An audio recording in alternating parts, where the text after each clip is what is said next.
Say, Amos, what is the greatest name in communications? The Columbia Broadcasting System, Andy. Well, how do you like that? That's the network we is on. Yeah.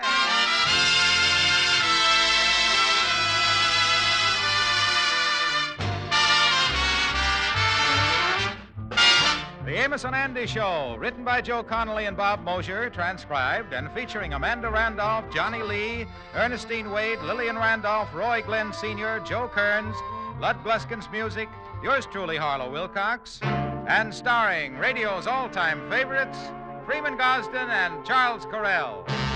Amos and Andy!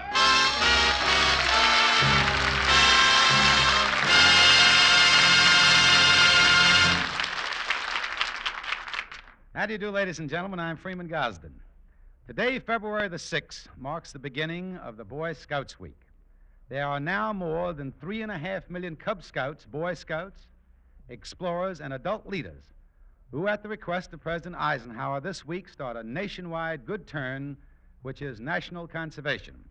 All of these Boy Scouts are going to try to arouse public recognition of the need for adequate protection and wise management of our soil, water, mineral, forest, grassland, and wild resources. The basic theme to this good turn is the Scouts program Building for a Better Tomorrow, which is designed to make scouting serve the nation more effectively. 95,000 units will hold demonstrations and exhibits this week that will dramatize the purpose of the Boy Scouts of America and its rich heritage. My partner Charles Correll and I urge you to attend these demonstrations and exhibits in your locality and to cooperate fully with the Boy Scouts in this conservation program during the coming week. Thank you.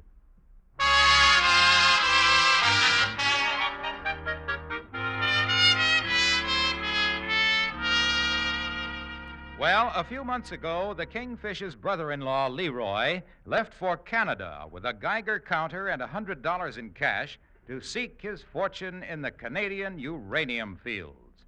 Sapphire and her mother hadn't heard a word from him till this morning, when a letter arrived. Oh, look, Mama, a letter from Brother Leroy.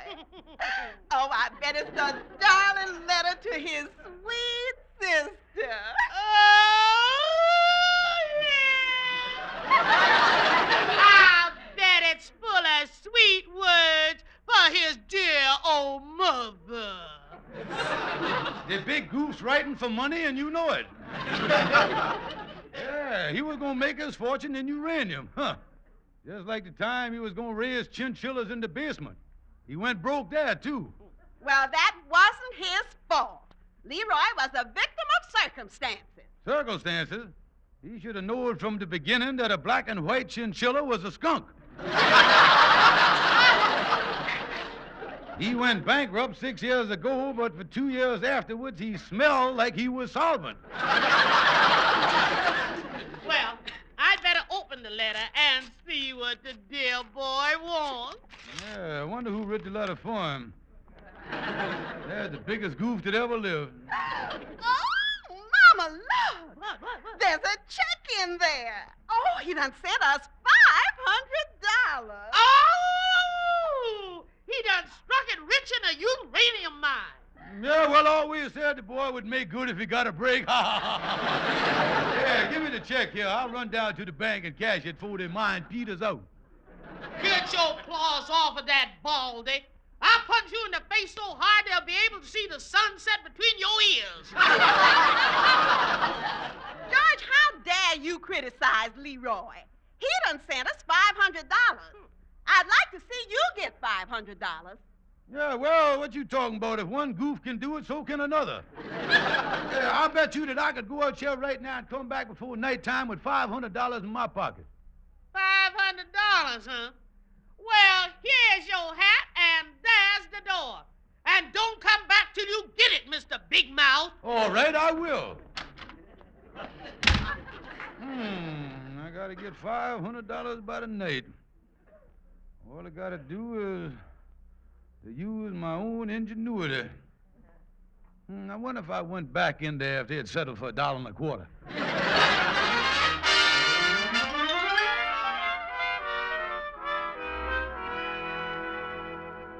Hello? Hello? Is this the Ever Ready Loan Company? The one who advertises over the television, money quick, no red tape, one call does it. Fine. Well, mister, this is the one call. Well, my name is George Kingfish Stevens, and I want to borrow $500. You want to know what? Where I work? Look, now, we ain't going to get no place. You're going to pull the red tape on me right off the bat, mother. I know you got rules, but look here. Now, Miss Eveready, if you could just let me hold the phone just a minute. Somebody just come in my office here. Can I help you, madam? I'm looking for Mr. Wilson. No, Mr. Wilson here. I want to tell him. Hello, Miss Eveready. Now, about that loan, I know as you was a man of kindness, of pity. Are you sure there's no Wilson here? I wrote to this address about paying him a $2,500 reward. Well, now, I don't care about no 25. This is, will you please, 25, hold the phone. Madam, you there something there about a $25 reward? Oh, no, $2,500. Miss Eveready, you still there? Fine. Get lost, you bum. Madam, pull up a chair here. Now, about this $2,500 participle that you was dangling in that last sentence there. You explained that. Well, am I in the right place? Is this a Wilson Detective Agency? Oh, yeah, that's it all right. Yeah, the Watson Detective Agency. Oh, no. I said Wilson. Yeah, well, that's what it is, the Watson-Wilson Detective Agency. You see, I is hyphenated under the laws of the state of New York, you see that? Oh, well, then you know all about this from my letter. Your letter? Well, now, let me explain to you about the letter. Yes. Letter. We being a detective agency here, we don't want no evidence laying around here, you see, so I done tore up the letter after I read it. You got to better refresh my memory with the thing, you know what I mean? Oh, yes, I see.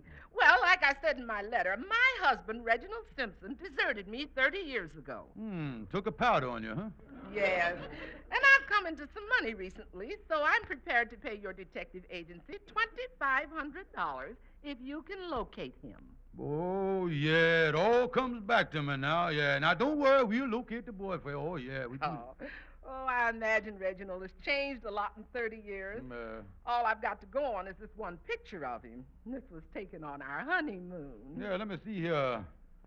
Oh, honeymoon in Alaska. Mm-hmm. Yeah, I see he's leaning against the totem pole there. That's me. Oh, yeah. Yeah, so it is, yeah. Yeah, you never see the totem pole blowed up like that, do you? Now? You ain't seen him in 30 years. Do you think you'll be able to locate him? You see from the picture there, he's tall and thin, and he wears a straw hat. Yeah, but you knows how people can change. I wouldn't be surprised today if he very well might be fat, dumpy, and wearing a derby. You know that?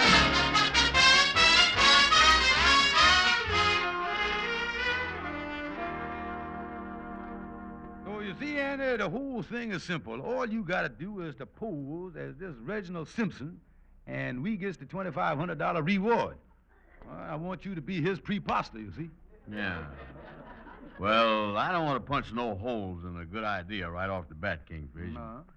But it seemed to me it's ideas like this that get some tenants for that gray cement housing project up the Hudson.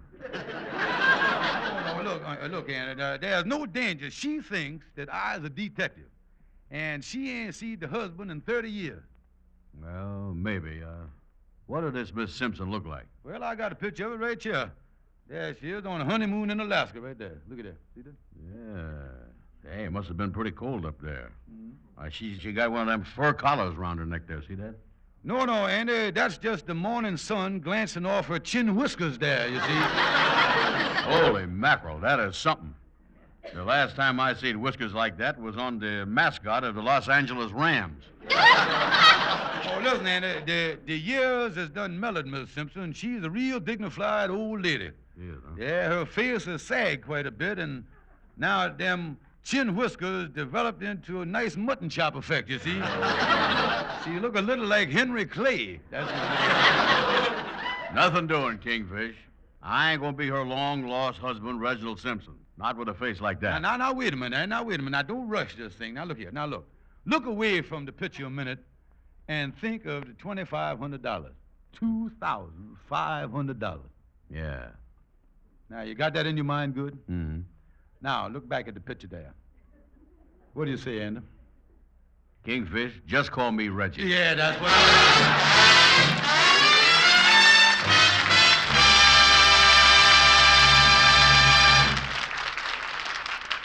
How many times have you looked longingly at a vacation folder and said, oh, if I could only afford to take a trip like that?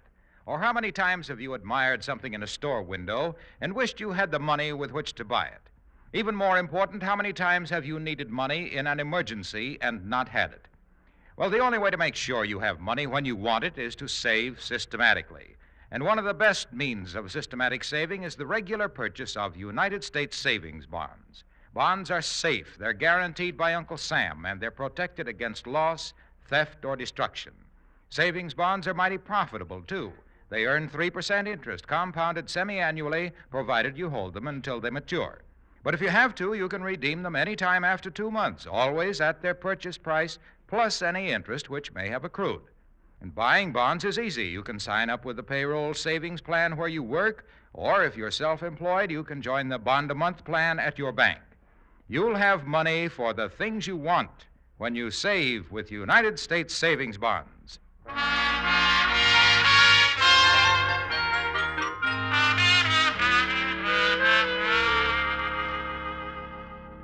You say you done phoned Mrs. Simpson and told her you found her long-lost husband, huh? Yeah, that's right, Andy. And she'll be here in a half hour for the tearful reunion. Yeah? Well, suppose she starts asking me questions about our marriage. I ain't gonna be able to answer them. After all, if we was married, we must have struck up some kind of acquaintanceship. Well, that's covered, Andy, old boy. You see, she thinks that I was a detective, so me and her done work out a plan. Now, she got 4 questions. Now, if you know the answer to these 4 questions, that will prove to her that you was her long-lost husband. Yeah? What is the questions? Well, Andy, the first question is the state you was married in, the state you honeymooned in, and the state you deserted in. Mm-hmm. Now, the answer is California, Washington, and North Dakota. California, Washington, and North Dakota. Yeah, now, the second question is the names of your 3 children. Now, they is Mandy and Morton and John. Mandy, Morton, and John. Yeah, now, question number 3, she gonna say, I once had an operation, what did they remove? Now, the answer is 4 gallstones. 4 gallstones, huh? And the last question she gonna ask is, what did you give me for a wedding present? And the answer is a raccoon coat. Yeah, raccoon coat. Now, you got it straight, Andy. Them is the 4 questions she gonna ask you. Kingfish, I'll remember the answers word for word, or my name ain't Reggie Simpleton. Simpson, you fool. Oh. No, no.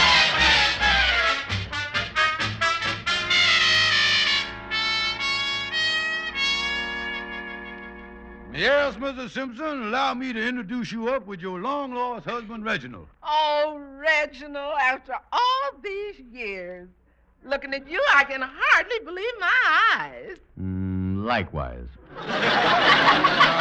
Old Reggie, look just the same, don't he, Mrs. Simpson? Well, I don't know. Years ago, he was so thin, and now he's so big and heavy. Yeah, well, your genuine long-lost husband was explaining that to me today. Right after he deserted you, he got a bad case of the bloating neuralgia. And after that, he got the puffy pleurisy. And later had a touch of the gout. So with the bloating and the puffing and the gouting, he's the fat slob you see there now. I see.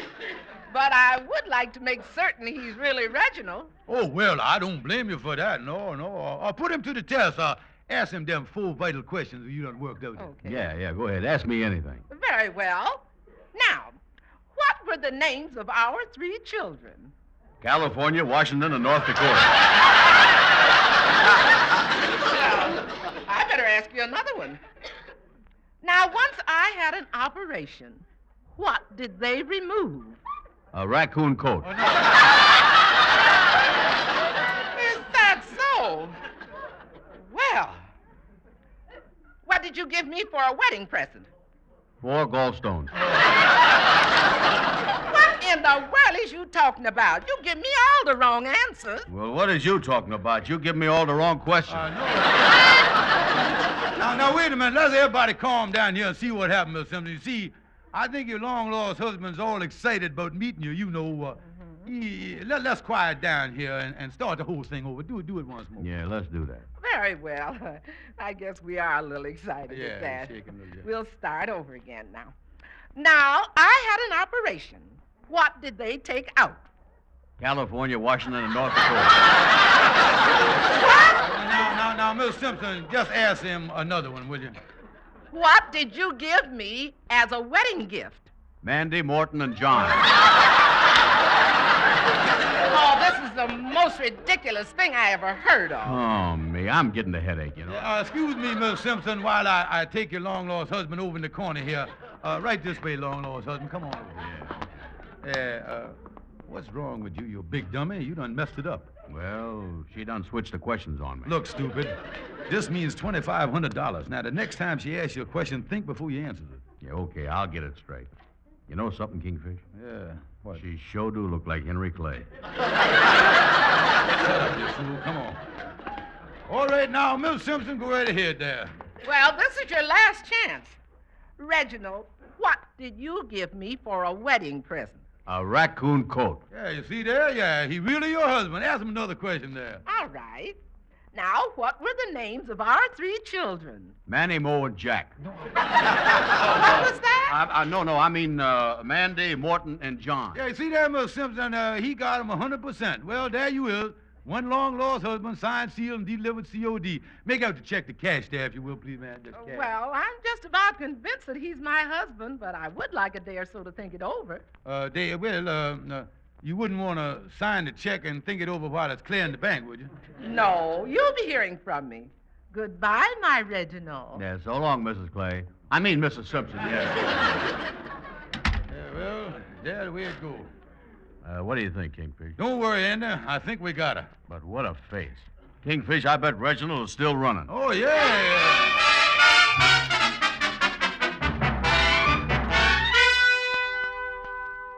Yeah, Andy, as soon as I see this picture of you in the newspaper and this item here about Miss Simpson finding her long-lost husband, I come over here to see you. Yeah, Amos, she done thunk it over and decided that I was her missing husband. So you has done fell for another of the Kingfisher's schemes, huh? Andy Brown, I discussed it with you. You ought to be ashamed of yourself doing this for $2,500. Yeah, you think that we ought to get more money out of her, huh? Oh, look, Andy, listen, you just gonna get yourself in all kind Come in, Kingfish, come in. Well, how you there, Andy? How you must see the item in the newspaper? We all set now. Oh, boy, yeah. You know, I really fed up with you two pulling something like this. I don't even want to talk to you. So long. Nice fella, that Amos, but he ain't got no business sense. I tell you, Andy, the thing... Wait a minute. That must be Amos coming back. Yeah, his conscience is bothering him. Wait a minute. Come in. Well, how do you do? I'm looking for a Mr. Reginald Simpson. Never heard of him. Excuse me, Miss Brown, but you is Reginald Simpson. Oh, yeah. I is Reginald Simpson. Oh, fine. Say, I saw this item about you in the paper. I'm from the Bureau of Internal Revenue. Mr. Simpson, we have a $900 back tax claim against you through 1954. And if it's not settled immediately, we're taking court action. Well, now, wait a minute here. I ain't, wait a minute, shut up, you dumb. Miss Simpson here, tell you what, he'll be very happy to settle the claim with the Bureau. Fine. Now, I'll tell you what, I'll stop back in a day or so with the papers and see if we can't wind this thing up. Yeah, that's good. See you in a couple of days, okay? Yes, sir. Goodbye. Kingfish, why didn't you tell him I wasn't Mr. Simpson? Now, listen, you nitwit. If it come out that you ain't Reginald Simpson, we loses the $2,500. Now, all we got to do is to raise $900 and pay the government fella. And then when we get to $2,500, we still $1,600 to the good. Holy mackerel, these government taxes is really something. I ain't earned nothing in the last 30 years, but I owes them $900. Well, that's the way.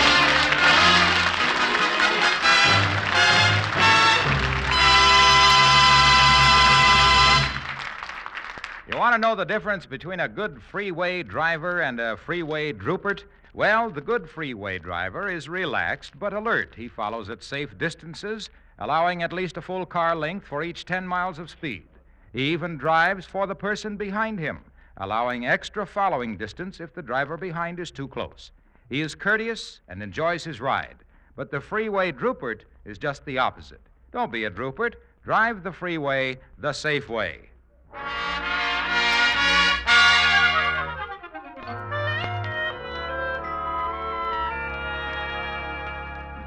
Well, we got to raise $900. Let me get in here and talk to Algonquin J. Calhoun. Well, how you, Kingfish? Yeah, say, Calhoun, I want to talk to you. Is you busy? Oh, no, I ain't busy. I just busted up with my gal. Yeah, well, what happened? Well, the other night she done went to see a moving picture named the Egyptian. You know, the one that takes place 3,000 years ago when all the women had their heads shaved. Oh, yeah, that's a great picture. Yeah, well, my gal was nuts about them hairdos where they shaved their heads. So she went and got herself an Egyptian haircut. And right then and there, I broke up with her. Well, how come? Kingfish, has you ever tried to smooch with a honeydew melon? Well,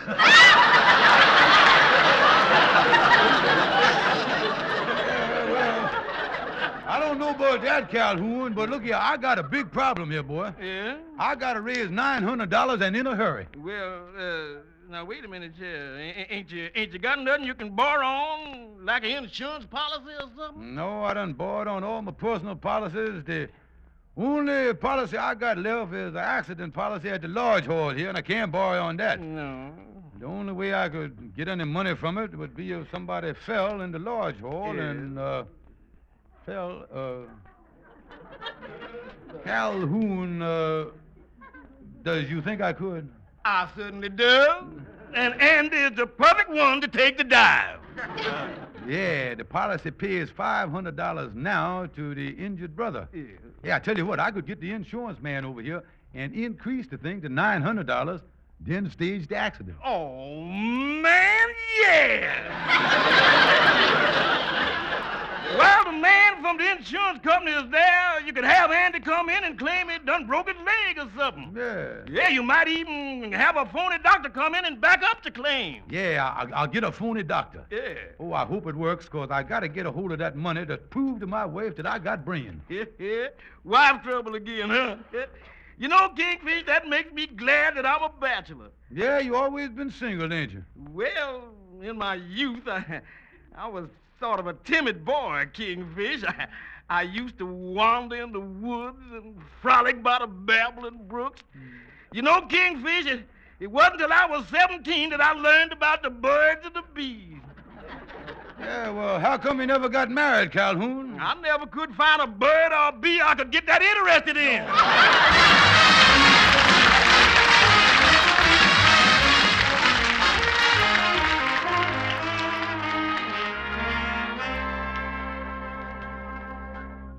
Well, there you are, Mr. Stevens. That raises the payments on your accident policy with our company to $900 per accident. Well, thank you, Miss Peterson. Nice of you to come over to the Lodge Hall, yeah. Oh, that's perfectly all right. Service is our motto. Now, you say the policy is in effect immediately, huh, right now?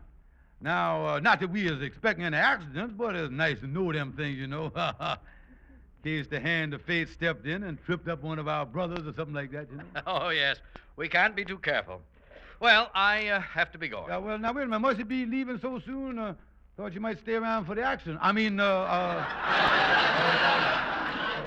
what you heard? Well, I'm a little tired today. I've been in court most of the week. Oh, yeah. Well, yes, you insurance fellas in court a lot, paying out money to people that got hurt and all that stuff. Well, no. This week I've been in court prosecuting several phony claims. Oopsie, David. Excuse me there. My bridge almost popped out on me there, didn't it? You say you was in court prosecuting. What was you doing there? Filing criminal action against people who tried to defraud our company. What?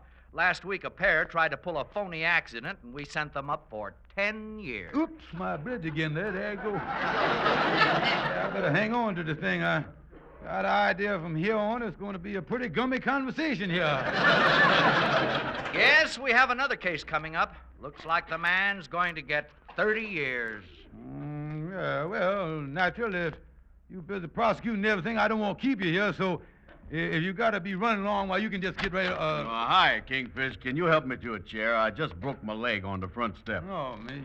You just broke your leg. Why, I'd like to take a look at that. Oh, good work, Kingfish. I see you got the phony doctor here already. Phony doctor? Yeah. I'll just lay down on the couch here, and then we'll be all set when that poor boob from the insurance company comes in. Phony doctor's broken leg? Stevens, what's going on Oh, here? I saw it, Mr. Peterson, but I guess you ain't met Mr. Brown, the large-haul jokester. Yeah, the boy is a regular Jerry Lewis. Yeah, sir.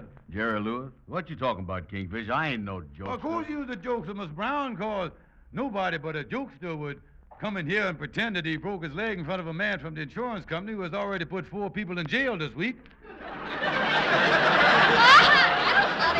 Oh, you know something? For the first time, I just realized how funny I is. Well, yes, that is quite a prank, Yeah, sort no, of yeah. pulling my leg here. Yeah, eh? pull it, yeah. Well, I have a sense of humor. I have to in my business. Oh, yeah. Funny joke, all right. Saying about breaking his leg and a phony doctor. Yeah. Yeah. Oh, Well, Dr. Calhoun is here. Where's the poor suffering victim that done broke his leg? Well, if it ain't Dean Martin, yeah. Yeah, I can tell without even putting on my glasses. That's a $900 fracture you got there. I didn't notice you had company, Kingfish. This here man that's staring at me with that jaily look, he ain't. He is. So long. Miss Peterson, Yes, Mr. Stevens. will you tear up the policy or shall I? Just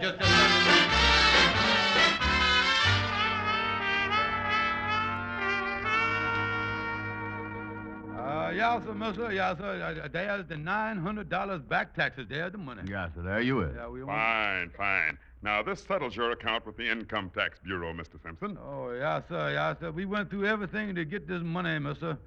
We had to take a loan on our car, raise the mortgage on the large horse here, but we don't want to get no trouble, you know. Oh, no, we even sold some of our clothes. Well, you realize your debt to the Bureau comes first. Oh, yeah, sir. Yeah, sir, we does that. Yeah, sir. Fine.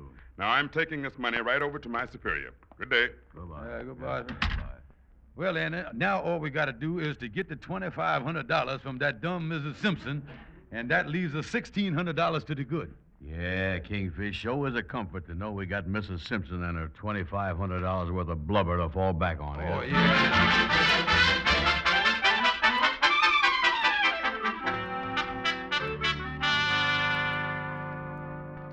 Yep, there we are, $900. He settled the claim in full. Wonderful, honey. You know this missing husband racket works even better here than it did in California.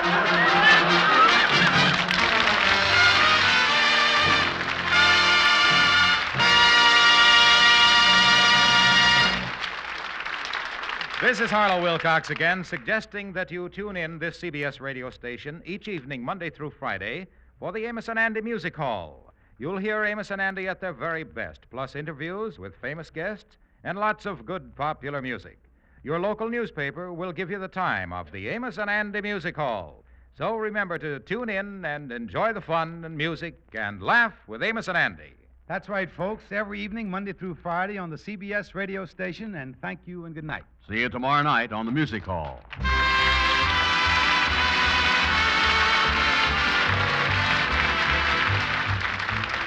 Be sure to be with us at the same time next Sunday for the Amos and Andy Show, transcribed and directed by Cliff Howell.